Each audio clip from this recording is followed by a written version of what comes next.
What's the deal with them Teut bros? The Teutonic Knight is a heavy melee infantry unit that comes with the commandery of the Teutonic Order, or der Deutsche Ord. It's a real-life religious order that still exists today. Nowadays they mostly do charity work and Catholic Church stuff. They're kinda not into the whole Crusades thing anymore. Their tooltip describes them as excellent in melee combat, weak to crossbowmen, and in low mobility, which kinda nails their in-game performance more than most any other tooltip I've ever seen. The only thing that this is missing, that they have fucking fantastic drip. Easily top 3 in the game if you ask me.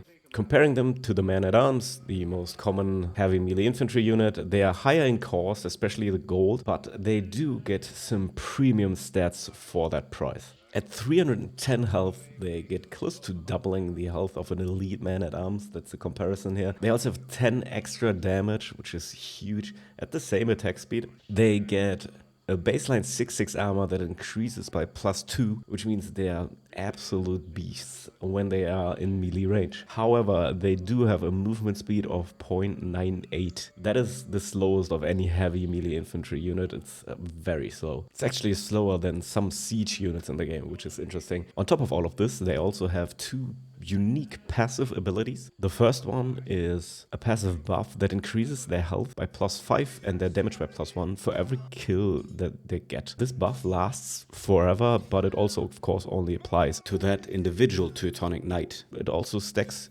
infinitely with itself, meaning you can technically get a Teutonic Knight with thousands of HP and dealing thousands of damage per attack if you can keep it alive for that long, which in practice is going to be very hard. The second ability is a passive aura that reduces both the melee and ranged armor of nearby enemies by -2, making them a kind of support unit as well as a very strong frontliner. Despite the fact that their order is a religious order, the Teutonic Knights do not benefit from any of the buffs in the monastery except for the Fanatism upgrade, which is a really good upgrade in general, but especially for the Teutonic Knights because of their high damage and high HP, which allows them to stay alive at low HP for quite a long time. From my tests, I kind of found them to be one of the strongest frontliner in the game on the whole, but they do have some drawbacks, which I guess we should get into at some later point, but let's not get ahead of ourselves. Alright, time to look at some matchups. First up, the standard Man-at-Arms. This has 0 University or Blacksmith upgrades, but it's all elite units because of course we're an imp. I started out here with the Man-at-Arms because, you know, we're looking at heavy melee infantry, so these two units would fulfill a similar role. Honestly, it already becomes apparent that this is kind of a one-sided affair. The armor reduction, it works well against these heavy melee infantry units, and their high damage just cuts through the armor. No problem. So definitely a W at even resources for the Teutonic Knights. The role that the Teutonic Knights would fulfill in a late game would be that of a frontliner, of course. This is why I'm gonna focus on other melee units here in this first part of the video. I'm also including like all the standard melee units that you might encounter in the late game just to show how good they are against these. Now you would expect them to do well here, like Man-at-Arms also perform well against spears, for example. But I think the Teutonic Knights actually are especially good against this. For one, because they just have a lot of melee armor, so they can tank the spears all day long, but they also just kill them fast with their high damage and get the bonus for killing them. So killing lots of cheap units is exactly the thing that the Teutonic Knight wants to do. Another common frontliner is just spamming a lot of Horsemen, because they only take food and wood, and in the late game you have a ton of farms, so you can produce a lot of food. In the direct matchup, we see that this is also a complete slaughter. It's a little bit unfair though, because, you know, the Horseman kind of thrives on that bonus damage as well as the high movement speed, neither of which is a factor in this matchup when they just run into each other. Now, against Knights, in other circumstances, Knights might be considered a counter to heavy melee infantry, as they usually lose the fight on even resources against Knights. Part of why cavalry units are more expensive though than infantry units is their high movement speed, and this movement speed just isn't an advantage in these head-on fights here, so the very low movement speed of the Teutonic Knights also isn't a disadvantage, by the way. So the combination of that makes it so that they annihilate the Knights, even though they are a heavy melee infantry unit that might normally get countered by Knights. But they're also a special unit, so let's look at how they perform against some other special units that are, Civ specific rather than the basic knight that we just watched. Here are some raid elephants, and you might be able to guess how this is going to go. They do better than the horsemen, but on the whole, the raid elephants fulfill the same role as the horsemen in the Tughlaq dynasty. They are basically bonus damage centered against range and against siege is what they're best at. Also, again, high movement speed, not an advantage here. They don't really put a dent into the armor of the Teutonic Knight. Speaking of elephants though, I wanted to put them against these war elephants. War elephants are normally pretty good against heavy melee infantry. We can see up top the men-at-arms going up against them, and at the bottom we have the Teutonic Knights. Now for one, the elephant deals splash damage, which affects the Teutonic Knights less since there's fewer of them, and also just the armor reduction actually is quite effective against them. As you can see, the elephant is already dead at the bottom, as the top fight is still ongoing for quite a while.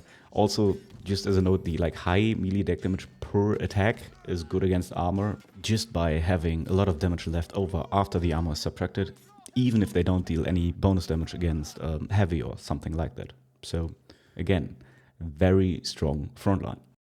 Alright, here's some more Civ-specific heavy cavalry unit. The Mounted Samurai and the Cataphract, both actually quite an expensive unit. Here we also see the Teutonic Knight is kinda on the cheaper end as far as the very late game units are concerned, so they do outnumber all of these heavy cavalry units, especially the Cataphract. Also, the Cataphract didn't get trampled here, and the Samurai's block armor was glitched in the unit tester. Apologies for that. But on the whole, both of these are very one-sided, and I think we're all in agreement it would have also gone towards the Teutonic Knights if it had not been glitched, or if the Cataphracts had trampled. Which means the Teutonic Knights are so far undefeated, and actually couldn't find any unit that beats them, except for one. In this next clip, we cannot see the Mustofadi Warriors going up against the Teutonic Knights. I was to describe these as melee crossbows, and as a result, they do very well here against the Teutonic Knight, especially with the stealth upgrade, which I felt they should get. There's lots of them as they are dirt cheap, but they still deal 30 damage per attack against anything heavy, so just very good at cutting through this kind of a front line. You're gonna want to have some archers against these. Also, the armor reduction is kind of a non-issue here, as they don't rely on armor to survive, they just have the sheer numbers to overcome the opponents. So overall, so far, the Teutonic Knight has performed even better than I had expected it to. I knew they were strong, but I didn't think they were this strong. But that is only as far as melee units are concerned, so let's look at some ranged stuff. Now, against the ranged units, the movement speed is gonna become much more of a factor. These first two clips might not make it seem that big of a deal, because the ranged units are just standing there and tanking the attacks, but that's obviously not how it would go in a real game, right? In an actual game, micro becomes a factor, and this is something that is actually quite tricky to evaluate. If you, for example, have a bunch of crossbows that in the first experiment lost to the Teutonic Knights, but this time we just micro them backwards. And in this very open map of the unit tester, it's actually quite easy to pretty much keep them out of range of the Teutonic Knight, or at least for the most part take them out of range, right? If you tried really hard, you could micro them back even harder than this and not take any damage at all, because the crossbows have higher range, much higher range than the Teutonic Knights, and slightly higher movement speed. So if they just keep the distance, the Teutonic Knights can never catch up to the crossbows. And in theory, the crossbows do not only win this, but win this without taking damage, as long as there's enough space to run backwards and enough APM to control the crossbows correctly. On the more extreme end, this would technically even mean that the archers can win against the Teutonic Knight. Here's 3 archers against the Teutonic Knight. The micro, of course, needs to be perfect here. Whichever archer is being attacked by the Teutonic Knight simply runs away as the other two are fighting. This is more Benny Hill than realistic game, but it highlights, I think, the problem with the Teutonic Knight when it comes to these ranged units. In theory, they might be able to take them, but in practice, kiting backwards is especially effective against them, because they're such an extreme unit. Extreme high HP, extreme damage, but extremely low movement speed. So how would we deal with that in an actual game of AE4? The easiest answer would probably be to just not only have Teutonic Knights, they kind of work well in combination with, for example, archers. The armor reduction also affects ranged armor, which is really good to increase the damage of any archer. And those archers are just good at primarily focusing down the crossbows, which are like the primary enemy for the Teutonic Knights that they would struggle to deal with in a head-on fight. Archers are also just kind of a good unit to get for the Knights Templar, since they have, a lot of wood gathering bonuses, and archers just naturally lean into that. The resulting unit composition would be quite slow, as the Teutonic Knights do slow down the archers significantly, but you can kind of almost take advantage of that by adding yet another unit type that is also known for being very slow, and that is Siege.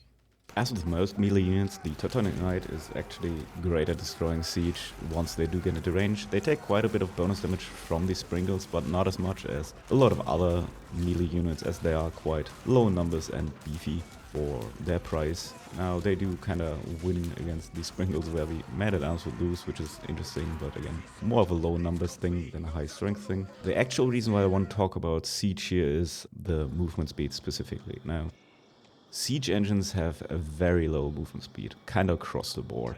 They are all massively slower than most even infantry units, right? We are seeing here like 0.062 for the trebuchet, which is just so slow. Now, in the Siege Workshop, there is an upgrade that does increase the movement speed of siege engines by 15%, which actually makes it so that the Springald is slightly faster than the Teutonic Knight. But with this upgrade specifically, you can just create a Death Ball army where the Teutonic Knights protect the siege, and, for example, Mangonels specifically do a great job of killing the crossbows that would threaten the Teutonic Knight otherwise, whereas the Teutonic Knight just kill any melee units that come into range. Now, as much as this kind of a fighting force makes sense when you're kind of going for a head-on battle, the low movement speeds of the whole composition comes with one major downside, and that is dealing with runbys. In especially the late game, cavalry runbys will be very common. Your opponent will very much try to get in the back of your base and try to kill as many of the villagers that are standing on farms as possible. And you have to find a way to deal with that in any late game scenario. If your composition has knights in it naturally, you can just send some of those back and have them chase the opponents that are harassing your farms. But with Teutonic Knights as kind of the backbone of your army, that doesn't work, because the Teutonic Knights just are way too slow. They will never catch up with the cavalry units and just take too long to get back from the middle of the map into the back of your base. So in any scenario, you're gonna want to have a system in place to deal with runbys. That is either having Templar Brothers as a heavy cavalry unit available to deal with the runbys. The Knights Templar always have that unit available regardless of which commander you go for. Or you need like a ton of fortresses and walls to lock down the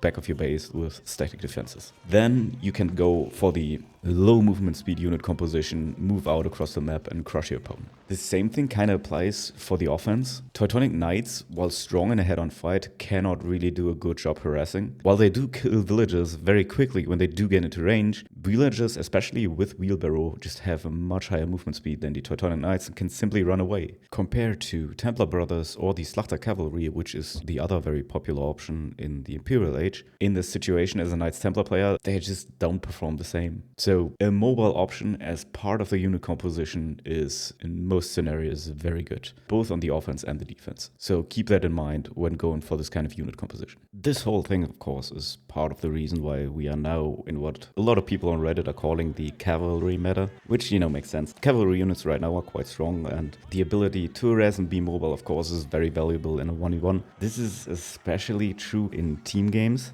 The maps there are much bigger, and just being mobile is just more important because of that. Of course, if you have a force that can quickly help your allies or harass an opponent that is vulnerable because that opponent is helping an ally, that's very, very useful, which is kind of a shame because that limits the pool of units that are used quite a bit. But at the same time, it's understandable. It just comes naturally with the increased size of the maps. It's kind of an extra much of a shame because most auras don't benefit your allies when it comes to these specialty units. For example, the Bannerman from Japan might buff all the cavalry units nearby, but that only applies to the Japanese cavalry units of that player, not, for example, French knights from an ally, which would be quite busted, but would kind of lean into the team game effect.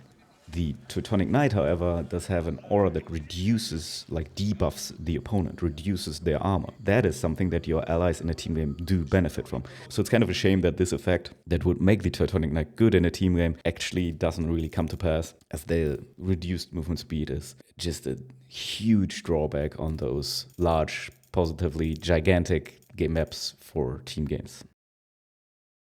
Most of my discussion on these videos kind of focuses on 1v1, but I think when it comes to talking about the Teutonic Knight specifically, we kind of have to at least give a brief mention of the Crucible. If you don't know what the Crucible is, it's a game mode where you're a single player, you have to defend your wonder, and there are just waves of AI-controlled enemies coming at you. You have to try and hold out for as long as possible, basically. If you think about it, this is the paradise for the Teutonic Knight, because these AI-controlled units do not kite backwards, they don't run away, and they come at you in droves of what is oftentimes very weak enemies. So the Teutonic Knight just needs to stay in place near the wonder, cut through those enemies, and at the same time, whenever they get a kill, they do get their bonuses, their plus damage and their plus HP, making them potentially even stronger for the next wave of attackers.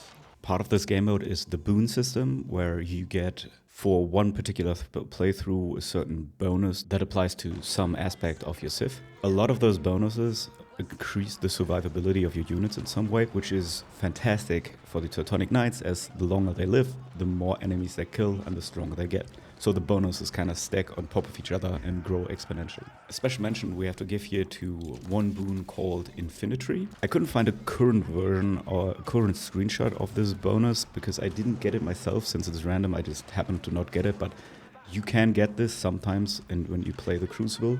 In the past, it used to say whenever an infantry unit gets like a kill, it goes back to maximum HP. This has since been nerfed. Now, this was completely busted for the Teutonic Knight, as you might imagine, for obvious reasons, since once the Teutonic Knight reaches a sufficient amount of bonuses, they just kill enemy units very quickly, get full HP every time they cut one enemy down, and in turn survive for much longer, thereby stacking even more bonuses on top of each other. This bonus has since been nerfed to only give you plus 250 HP back every time you get a kill, which is still very strong, but not quite as broken. There used to be screenshots around of Knights Templar in the Crucible that had like thousands of HP and would just heal to full every time they killed an enemy, which could lead to insanely long times on the Crucible, but you know, it's been nerfed, but it's still fun. It's still a very good unit for this, and I think it deserves a shout out right here, because I think it's actually quite a fun playstyle for the Crucible that may very well end up helping you set a new record.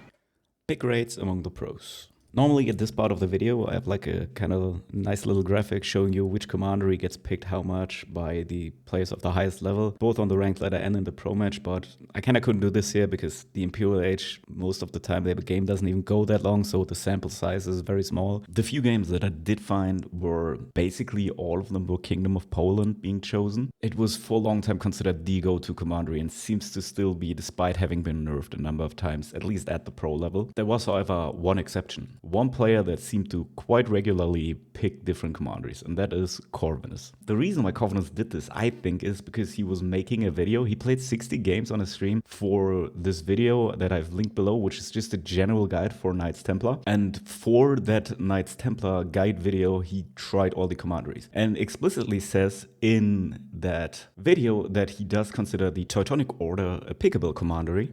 In fact, he thinks it's better if you are struggling with your economy as you're going into Imp. So if you don't have all the farms set up yet and don't have a lot of gold coming in, then the Kingdom of Poland is kind of too expensive to play, and instead advises in that situation to go for the Teutonic Order. I've linked the video down below so you can check it out if you want. Find out more what he thinks. Also, I've linked his Twitch stream below. He streams a lot, and if you have any questions, you can ask him in chat. He reads it and answers it quite a bit. Check that out. If you want more info, then I can give you. Mid-edit update. AOV4world.com has released a new feature which shows the different pick rates of various landmarks and commanderies. So here I've selected the Knights Templar, and only at the highest of high ratings, we can see that about 72% of those players are picking the Kingdom of Poland. Teutonic Order only has about 16%, and the Republic of Venice has 11%, least pick commandery of the three. So the pick rates are kind of what I found, but here's more accurate numbers. And also link below if you want to play around with this feature.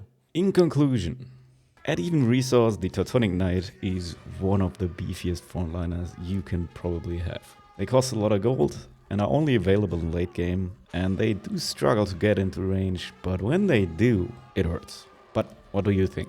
Do you rock the drip or do you prefer the Slachter? Let me know in the comments. Subscribe to Trashcan Incorporated. We're always looking for interns. And with that, I'm out. See you around. Bye bye.